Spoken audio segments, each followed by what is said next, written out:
महाराष्ट्रामध्ये आरक्षणाची आग लागलेली आहे।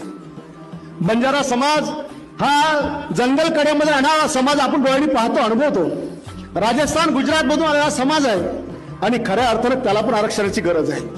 आणि 25 तारखेला जो मोर्चा त्यांचा होणार आहे त्या मोर्चाला देखील आपल्या कार्यकर्त्यांनी गावातल्या सगळ्यांनी समर्थन करायचं आहे।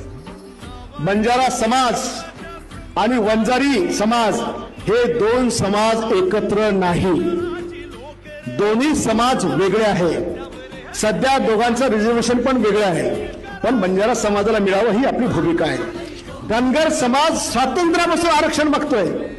ज्या वेळेला आपण खेड्यापाड्यावर जातो त्यांच्या बिचाऱ्यांच्या मेंढ्यांचे पाल पडले असतात, बायांची डिलिव्हरी बैलगाडीमध्ये होते, पोराचं लग्न बैलगाडीवर होतं। त्या बैलगाडीतल्या पोराला कधी टीव्ही माहित नाही, त्याला कधी कम्प्युटर माहित नाही, त्याला जग काय असतं काय माहित नाही, विश्व काय असतं माहित नाही, घर काय असतं ते माहित नाही। पाला खाली भटकंती करणारा हा समाज, त्याला सुद्धा आरक्षणाची गरज आहे। म्हणून त्यांचा सुद्धा जेव्हा जेव्हा लढा उभा राहील तेव्हा सुद्धा आपल्याला ताकदीने त्यांना मदत करायची।